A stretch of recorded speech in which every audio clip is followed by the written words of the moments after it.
All right, so we're going to just discuss, there's a halacha that you don't keep knives on the table when you bench, okay? And if you can't remove them because it's a shlep, just cover them with a serviette, etc. And what's this based on? It's based on Devarim, chapter 27, verse 5, where the Torah says that the table itself that you're eating on is considered to be a mizbeach, an altar. And when they did the Basic Mikdash, I don't know if you know, they couldn't cut the stones with that were hewn with iron, that was separated with iron. So do you remember, guys, there was something called a shamir worm. It was a miraculous worm that when you put it on these big bricks, exactly, it split these big dolomite bricks. So since the Mizbeach gives Klal Yisrael many merits and thus extends life, it would be inappropriate to use an object which reduces life, a knife, because a knife is capable of killing, for such a holy object that extends life. So therefore, that was the prohibition against using it in the Beis HaMikdash. Anything used of war or to shorten life is completely contrary to that which extends physical life and spiritual life, meaning the Mizbeach, in order to serve Hashem. So that's why we couldn't use any objects that were hewn with iron, and that's why you had a shamir worm. And our table is known as a Mizbeach, an altar. Why? It's not because we only eat. We do brachos to elevate the food, the mundane, into the holy. We learn Torah, and we use it like a Mizbeach to elevate the mundane to the holy. And in that case, it's inappropriate to not bear that in mind. So every time at a table, you should exchange ideas of Torah, learn Torah, not speak Lashon Hara. This is a very big deal. Even much more important than not having knives shown on the table is actually not damage with words. And be very careful about Lashon Hara. So the table is similar to the Mizbeach in all those ways, in that it extends our lives because we eat from it. And thus we remove all knives from benching or cover it, which is akin to serving Hashem at the table. Okay? My machronim, just to bear in mind, just want to cover one or two aspects there very, very quickly. Chazal decreed that we should wash our hands at the end of a bread meal before saying Birkat Hamazon. So it's known as my machronim, the latter waters. That's what it means. So there are two main reasons for it. Number one, we learned halacha that if our hands are likely to be dirty from gravy and grease, etc., they need to be clean before we bench. Fine. And that's in the Gemara Brachos 53b. And we have an issue that there was a certain salt, it's called Sodomite salt, that comes from the country of Sodom. Now, when you go today to the Dead Sea, that's where Sodom was. It is actually sodium bromide. And why do we mention that salt? What does Sodom have to do with food? Is that it was a preserving agent. So sodium chloride is normal salt, but sodium bromide could obviously almost blind a person if you have contact with the eyes, but it was a wonderful preservative. So obviously you had to preserve meat in those days. There was no refrigeration. So we had to make sure that all of that sodium bromide was washed away and it wouldn't retain on your fingers. So to guard against this, they decreed that one should wash their hands before benching. And this was in Gemara Chulin 105b. Okay? So there's much debate in the poskim whether there's still a requirement today. Why? Because we've got refrigeration. You don't have sodium bromide. And this is a discussion in Shulchan Aruch, chapter 181, section 10, who brings Tosfot that since we are not pedantic about our hands being absolutely clean at every meal, our hands are not considered dirty before benching. Although I beg to differ today with the coronavirus, and now that we've become pedantic, we might end up going back to that. But then the other issue is as follows, is that the requirement with regards to sodium bromide, because it's not used as a preservative, that rule still doesn't apply now. So if you are unable to do it, you should still make an effort to bench. It's not an absolute requirement. It's a should. but it's not an absolute requirement. And one can eat and wash hands after benching when water becomes available if you don't have that, as long as you do the vassing before you have the bread. But even so, it's prudent, according to the Shoma Ke'ayin, that your hands are clean, even when you are benching and listening to somebody else benching, whether you're doing the benching or listening to somebody else. So that's in the Mishnah Brura, chapter 181, section 1 and 2. All right, guys, I want to thank you for the halacha. I hope this has been handy for you. It's by Rabbi Daniel Brady. I'm letting Kevin in now. Okay. I thought with the halacha, I might as well also record sources because, as you know, with our shir, we've got more sources than an Italian restaurant. So, okay, so Kevin's coming on board now. These are the only sources that are kosher at the moment. Yeah. Exactly. Hey, Kevin, are you on? Kevin, can you hear? Okay. All right. So I think Kevin can hear us, but he just can't speak at the moment. All right. So let me just go on to the daf and see if we can begin. Arthur, do you want to quickly find Kevin for 1 minute? Well done. I don't want this to be a complete delay. I need to get on with it. Kevin can hear us. Kev. Hey. Yeah, loud and clear. Can you hear me? Yes. Yes. All right. Can you hear me? Yes. Good. Okay, continue. All right. Thank you. Let's get started, guys. All right. I'm just going to do a quick share screen. Guys, can you put yourself on mute unless you have any questions, because there's a lot of background noise from all of you. If you've got questions, believe me, you can ask. I'm going to mute you all.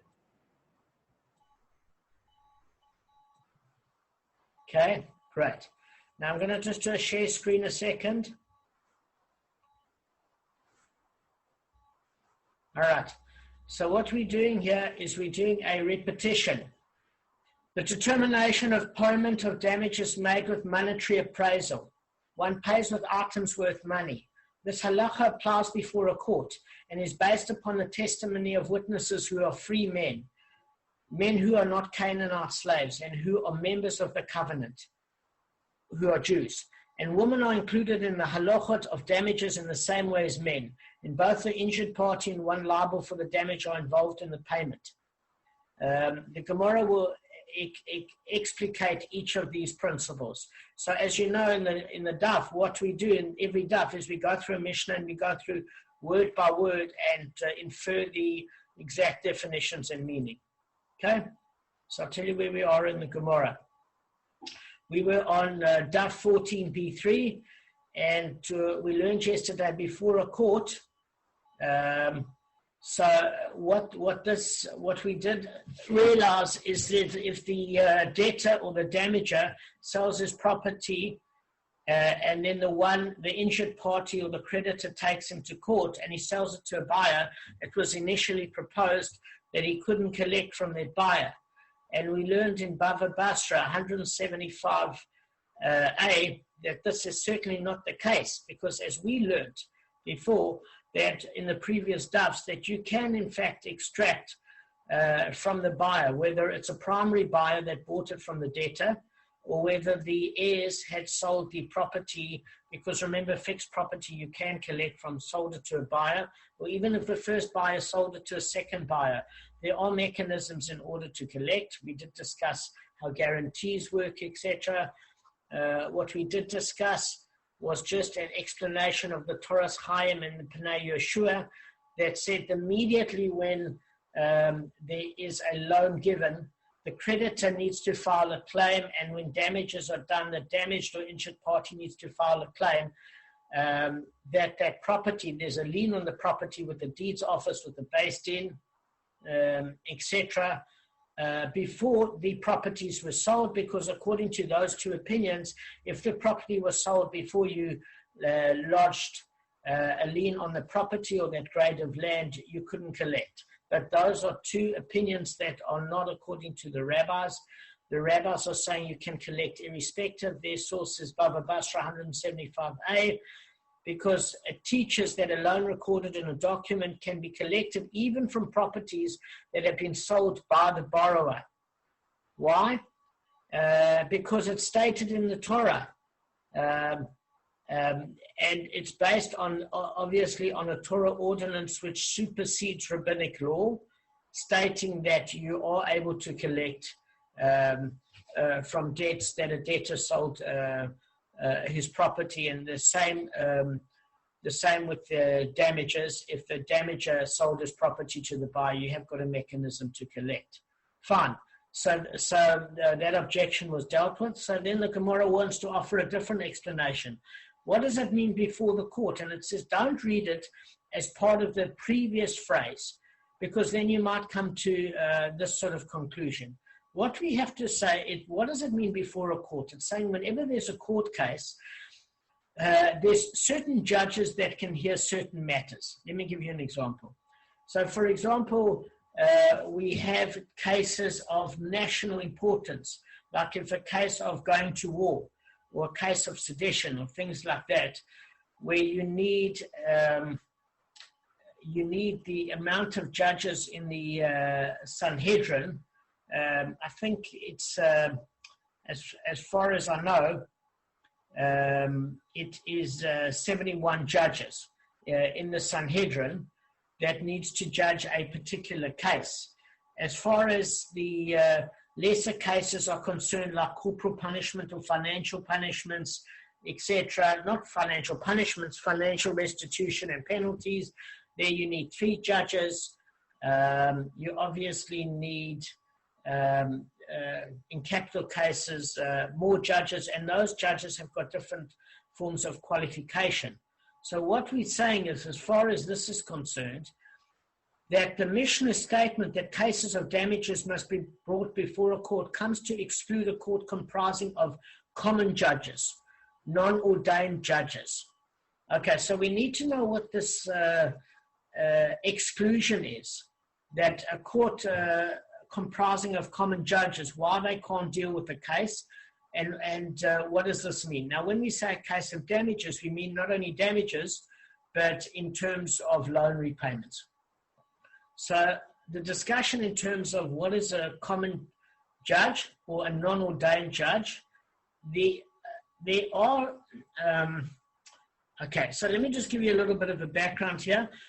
Certain cases of damage cases can only be judged by judges who have been ordained with smicha. Now, guys, you can't think of it like smicha today. So smicha today is a little bit is a bit different. What you're dealing with today is a degree of attesting that its holder has mastered certain areas of halacha. So if somebody becomes a rabbi today, you say that they've done this smicha, but it's not the same smicha. In other words, what they do is they learn chulin, which deals with the laws of non-consecrated meat, laws of kashrut, Shabbos, etc. So today they can serve as a communal rabbi, but they cannot serve on the ancient Sanhedrin or the Beis Din, etc. Ancient smicha, the classical case, was when Moshe Rabbeinu put his hands on Joshua and transferred Ruach HaKodesh to him. Now, also what happened was the special ordination of smicha was only given in Eretz Yisrael. So when the Roman persecution made it impossible to maintain academies of higher learning, in other words, they were relegated to going to Babylon. What actually happened in that particular area? This was towards the end of the 4th century AD. The ancient institution of smicha couldn't be maintained because one of the criteria of having smicha is that it has to be in Eretz Yisrael. So when we have the Talmud Bavli, the Babylonian Talmud, there were certain sort of cases that they couldn't hear there, or they couldn't judge on, because they were known as common judges and not ordained with the special smicha. So that's what it's saying. So it's a unique form of ordination received by Moshe from God and passed down by him from master to deserving disciple. In other words, it wasn't just about knowledge. It was about the fact that in Moshe's day, you had to have virtually be on the level where you could be the vessel for prophecy. And you could be the vessel of being an absolute tzaddik to judge cases because you were unbribable, your character was intact, and everything about you was balanced and complete. And it wasn't just your knowledge that made you capable. So the Mishnah teaches that a court comprising of judges lacking the smicha in those days cannot judge all types of damages cases. Specifically, they excluded from judging cases whose damage awards are considered knas, penalties, rather than true restitution. That's according to Rashi. So this is going to be discussed in Gemara of Bava Kamma 84b, and also cases concerning uncommon types of damages. So just in summary, the special type of divine smicha had to occur in the land of Eretz Israel. So at the time of Bavli in Babylon, they could judge damages cases, but they could only give restitution on damage, and your double penalties, your fourfold and fivefold penalties, you couldn't implement. Any cases of uncommon types of damage, which we're going to see, they also couldn't deal with because it wasn't something they dealt with on a daily basis. Any questions? Guys, you can unmute yourself before we go on. Guys, any questions? Fine. Fine. No. Okay. All right. From my side. All right. So then what we're saying is, all right, so now the Gemara goes to the next clause of the Mishnah, and this is what it states, on the basis of witnesses. So remember what it said. It said before a court, on the basis of witnesses. So now what we're trying to do is examine what this clause is when we say on the basis of witness. It says, and this case excludes from liability the case of one who admits to being liable to a penalty, and witnesses then come and testify to his guilt. For such a person is indeed exempt from paying the penalty. Okay, so let me tell you what we're talking about here. We're talking about a case where, do you remember we spoke initially in Gemara 7a? I don't know if you remember that if a person admits by their own volition that there's no penalty payment. Okay, so in that case there's two aspects. The one is if he doesn't trouble the court, he doesn't have to pay from his choice property. Fine. Then we dealt with the case of a thief that he was about to take an oath and he didn't want to use Hashem's name in vain, and he said, listen, I've done wrong, I've stolen, we don't have to get witnesses, etc., and he comes clean. He has to, don't get me wrong, he's not off the hook in the sense that whatever he took, he has to make financial restitution. But what falls away are penalty payments, meaning a standard thief pays a double payment. What the amount of compensation for what he took, so if he stole 100 zuz, he pays back the 100 zuz because he stole that. Then there's another 100 zuz penalty. Fine. If he admits to having done wrong before, he doesn't have to pay that penalty. All right. So what we basically said is if by their own volition they admitted the thief to doing damage, he doesn't pay the double penalty. When we say the double penalty, he pays the one part, which is a compensatory amount, but not the double the amount. And then the second issue is the same for the sheep, etc., and the cow. But why are we mentioning it in this case? For a simple issue that it says that the minute you bring witnesses and a witness testifies against this person, they're no longer given that particular luxury of being able to not pay the penalty. So it's only if he comes and admits it before there are witnesses that come to testify against him. So even if he doesn't have a clear conscience, but he knows that some people might have seen him, it does this. Now, why is it talking about this particular case? Because every part of the Gemara that we've come to up until now in this stuff has turned around and said that we don't want the damager, or we don't want the debtor to overpay. So it's come to bring leniencies in all these cases. Okay? So now we're saying that it couldn't be the case that even if there are witnesses, he'd have to pay the penalty. There is a dissenting opinion that says that if he admits to it and later witnesses come to testify against him, he would still have to pay the penalty, but it's a minor opinion. The majority of the rabbis hold that if he admits to it, he only has to pay the compensatory amount. Now, what's the reason? Is that we don't want to damage people for doing the right thing. If they come clean, they have to make restitution, but we don't want to hurt them more than that. The reason for the penalty, again, was to deter people from doing the wrong thing to start with. Now, why? A second reason that it was brought here is that we were discussing a case that out of the land of Israel, when you had common judges, so anybody in Babylon, for example, out of the land, was not considered ordained judges, as in the term of the ancient smecha. They couldn't enforce penalties, any sort of knas. They could only enforce judgment for damages consisting of what? The compensatory amount of what was damaged or what was stolen.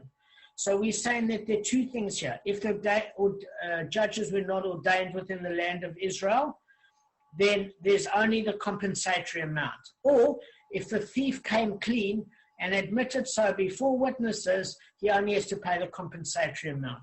So this theme is brought here because these are two reasons why only the compensatory amount would have to be paid. Does that make sense? Okay. Now, we did say that the ox has got a fivefold payment and a sheep has a fourfold payment. And what I discussed with you, Michael, before, I remember this like it was yesterday, is you thought initially it was calculated on the fact that it was based on the weight of the animal. Do you remember? That you paid more for the ox and therefore the penalty was greater. And then what we said to you, it doesn't work like that. Because if you took an ox that was worth 300 zuz, it would be worth 300 zuz. If you took a lighter ox with 100 zuz, you would have to pay back the 100 zuz and the penalty. So it's not about the weight of the animal. And the same with the sheep. You're only paying the value of the animal plus the penalty that's based on the initial weight or value of the animal. And the value of the animal is determined by two factors. This is what we discussed last time, Michael and I. Number one, the breed of animal. So if you have Arabian horses that you stole, it's not only the weight of the horse or its functionality, because it's not, as we know from those horses, a workhorse. It was a racing horse. So it's the caliber of the animal, the function of the animal, the weight of the animal, the overall value of the animal. So it's not to say that it's fivefold for the cow and fourfold for the sheep because of weight. We weren't saying that. What we were saying is that when somebody steals a sheep, they have to schlep and they look embarrassed. They're taking the sheep and it's heavy and they smell and they honk and you can't get that smell out. And that sort of embarrassment almost works as a kanas, as a penalty in and of itself. So they're not just a fivefold payment penalty. They only have to pay a fourfold penalty. Okay? Whereas with an ox, you take it out with dignity by leading it by its reins. So you look like you're leaving with a bit of dignity. Okay, so because you're looking like you're leaving with dignity, but you're an absolute thief, you're getting clapped with a higher penalty of times 5. Now, we said that penalties were always a deterrent. Why? Because, picture this, if somebody stole, and the worst that would happen is they have to pay back what they stole, what have they got to lose by stealing if they're not afraid? What have they got to lose? Again, the worst is they end up paying back what they stole. So a penalty is there to deter them, because when you're paying far more, the risk is so high, you figure it's not worth it. So that's the reason it was implemented. Now, on an ox-based penalty, we said, when we say the penalty is times 5, What we are saying is the penalty is actually times 4, and that 1/5 is the compensatory amount, and the 4/5 is a penalty. So say, for example, you stole an ox worth 100 zuz. You're paying back 500 zuz, but it's 100 zuz in terms of compensation of the ox you stole, and the 400 zuz is a 4-fold penalty, which equals a 5-fold payment. Does that make sense? And with the sheep, it's you paying 4-fold. So it's a initial, it was the initial payback plus a 3-fold penalty, which equals, in inverted commas, a 4-fold penalty. But the 1/4 of it was compensatory in nature for a sheep. So that's very straightforward. Fine. So what we're going to do in the next stuff when we hit 15 is we're going to discuss, now that we've discussed what makes a reliable judge, we're going to say what constitutes a correct sort of witness. So we're just going to end up on 14b4, which says, the Gemara says, the explanation is satisfactory according to the one who says that if one admits to a penalty and witnesses then come and testify to his guilt, he is exempt from paying it. But according to the one who admits to being liable to a penalty and witnesses then come and testify to his guilt, he's indeed liable. So what it's saying is there is a dissenting opinion that if witnesses comes afterwards, he has to pay a penalty.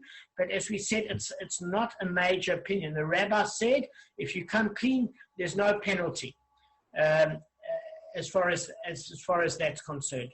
Now, next time when we discuss the basis of witnesses, of what's considered a halachically appropriate witness, this is true on every case. This hasn't only got to do with that minor opinion that if the witnesses come, the person that stole now has to pay the penalty, because that's a minor opinion. Every case has to have what you call halachically sound witnesses, and that's the issue that we're talking about here.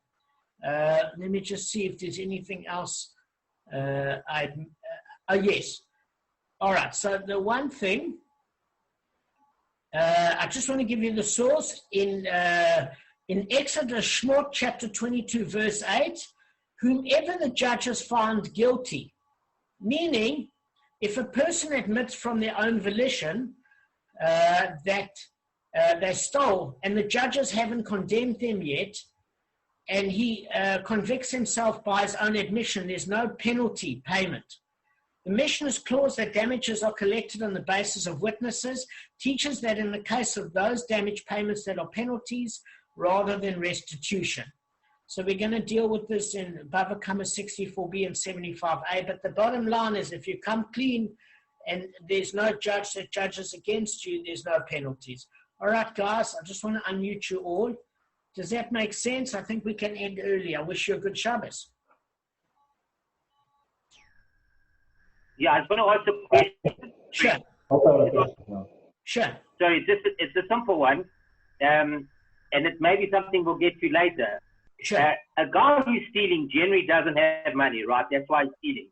So now he's going to get let's say he steals an ox, the worst case scenario, and he doesn't have the money. He doesn't have that money to pay that 500. What happens? Because in civil, in criminal cases that are secular, you'll go to jail. We don't have that in according to the best team. So what happens to these guys that actually can't pay the penalty or can't pay the compensation back? Excellent question. There are two different parts to your answer. I'm going to be very brief. The first thing of it is we learned from Simcha Steinhauer that in that particular case, you become an eved. You become a slave. And a Jewish slave is different to a non-Jewish slave in the sense that he's got all the rights of his master. If there's one pillow left, he gets to take it. He's treated like a member of the family, but his time is not his own. So he has to make restitution with his time. He becomes a slave. Right, now that's a good one. I forgot about the slave. Thank you. All right, thank you for that one. And just a tip. That if anybody had any brains, you don't steal something with a 4-fold or 5-fold penalty. What you do is you preferably take something where you only pay a double penalty or a single penalty and a compensatory amount. That's using your brains, but that part's going to be, don't take my advice. Okay. Kevin, you had a question. And that's why you reincarnated with the rest of us. Exactly. Yeah, I have another question for you. Yeah? Okay, I'll ask you first. I don't ask Damon a question. Just Yeah. repeat something. Go ahead first, Arthur. Just go, guys. We've got Who's going? Kevin or me? Just Kevin was first. Kevin's got to go because Kevin, Okay, we did ask first. Damon, just go over. I think lost concentration. You were talking about people qualified to be judges. I was looking at Safari a few minutes ago. Just refer, can you just go Okay, over so there's only two principles. There was an ancient form of smicha that Moshe Rabbeinu gave to Yeshua, which not the smicha today where you learn a couple of chapters of chulin and how to keep Shabbos and kosher, etc. That's more halachic ordination in modern times to be a community rabbi. Smicha then meant you had to be on the spiritual level to almost receive prophecy. Your character had to be intact. I would never be it because I'm advising you rather to not have fourfold penalties. But I'm saying anybody that was on that sort of level for divine ordination, the one criteria is that they had to be of exemplary character to be able to judge cases. One of the things is that they had to come from money so that they couldn't be bribable. That was number one. They had to be within the land of Eretz Yisrael, because anybody out of the land of Eretz Yisrael could not judge a kanas, penalty-based payments for damages. They could only pay back compensatory amount. Does that make sense? It had to be, what we're learning here, the most important principle, is it had to be within the land of Eretz Yisrael to be an ordained judge. Does that satisfy you? I need to answer Arthur's question. Okay. And okay, thank you. Okay. Yeah, so the reason we mentioned here now is because a knas, if the thief admits it by his own admission, there's no knas, there's no penalty, only compensatory amount. That makes sense. What you stole. And if the witnesses are, if the judges are out of the land of Israel, they can't award penalties either. So that's why we brought it. It's thematically the same. Arthur, what was your question? We've got 1 minute and 43 seconds. Go. Arthur? Question. Okay, this is not for the shear, so I trimmed off. Yeah. But I learned something very valuable. Yeah. If you're going to, throughout life, you'd rather walk proud than walk sheepish. That's sweet. Don't be sheepish about things, Arthur. Yeah, don't be sheepish about things. Walk pride. Sweet. Mom's coming. So guys, have a wonderful mate. Shabbos. Have a good Right, Shabbos. right, have a good Shabbos. It's lovely to see you, Arthur. Thanks for joining. Thanks, Gav. Thanks, Gav.